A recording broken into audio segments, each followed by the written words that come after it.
identify as a black person? Of course. You're talking about black identity. Yeah. So I gotta ask this. Do you identify as a black person? Yeah, I'm black. I do.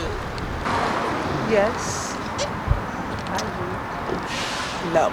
No? Okay, how do you identify? I'm spirit. A spirit. Spirit. What image do you see portrayed of us as black folks, and how accurate do you think it is based according to your experience? I guess sometimes we're a bit criminalized. I mean, from my point of view, black America is on the uprise. You know, we get more businesses. We handle a lot more business as far as at home, taking care of families. You know, me as a father, you know, I stepped into that role. Man, I feel like there's a lot of negative, negative images of black people that are being pushed more than other types of images of us. That's not to say that those images aren't true and that it's not accurate, but that shouldn't be the only representation that we see. Well, sometimes we don't see the images that really reflect us as a people. I'd like to see more of those who are really making moves, like what's happening on this street where we just left. We have radio with Cameron, and some of the progressive churches like Union Temple, Brown Memorial, Matthews Memorial, schools. I understand there's a new Ida B. Wells middle school coming up. You know, I'm glad to see that our presence is not trying to be wiped out.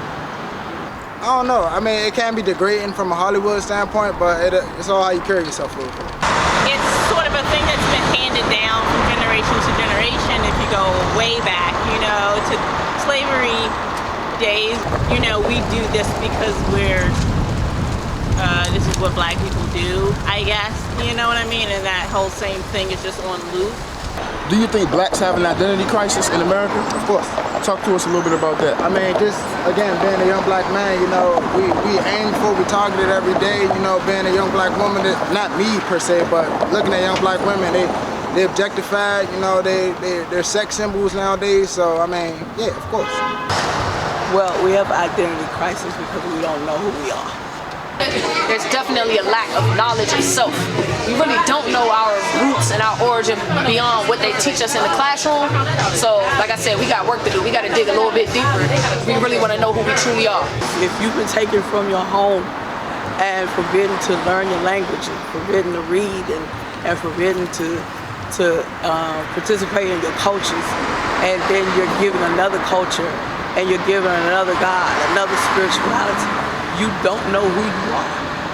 And that's what we're dealing with here in America, generations and generations and generations of an identity crisis.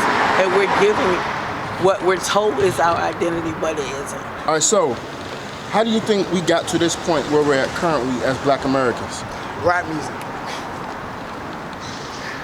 What does it mean when you hear the term not black enough?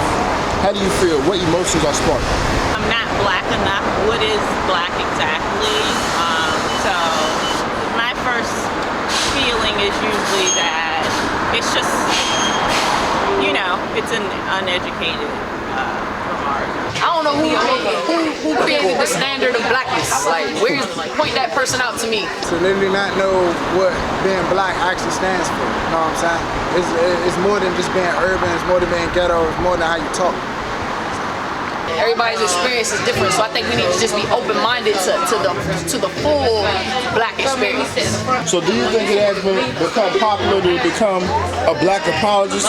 So non-black people, white folks who like hop on the bandwagon or tie themselves to issues, do you think that's genuine or you think that's just a trend? I feel like some of it is genuine. If you're really knowing these people and building with them on a regular basis, yeah, that's very genuine. MLK, before he was assassinated, he was talking about uniting all people, not just black people, all people. So there's a whole lot of white people and people that don't necessarily identify as African American who was down with our cause, and we realized that our issues expanded beyond race, beyond black and white. So sometimes I think it's genuine, but then on the other hand, when they see black culture, they see dollar signs, bro. They see green. So it's really not black, white, brown, red. it's green. So a lot of people do jump on our culture and ride our waves because they're trying to capitalize off of us. Whether it's our culture or our trauma that they're capitalizing on. What do you think is something that we can do to kind of put us all on the same page? Take money off the pedestal. I understand we all need some type of financial goal, but to put money above everything else is literally the reason why a lot of controversy starts. I feel like this is a walking, talking example of it right here, right now, in the middle of this community, right here in MLK Avenue in Southeast Anacostia. Like, we have people from all walks of life who never met each other before, and now 30 days later, we're like family. So, like, I feel like don't pay attention to the negativity. It's put there to distract you. There's a lot of positives that's going on in your community. All you have to do is adjust your focus, man. Adjust your lens. It's right there in front of your face. So just get with it. You gotta give the energy that you want to receive, and I promise you, you're gonna attract exactly what you need. And look around. It's happening right in front of you. So you better get with it. We don't need labels. We don't have to be black. We just have to be.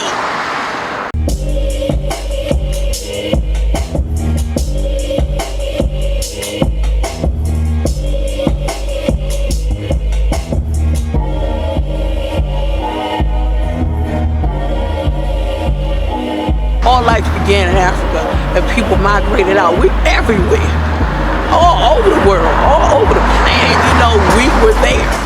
We're the original people, yes. We don't need labels. We don't have to say we're black. We just are.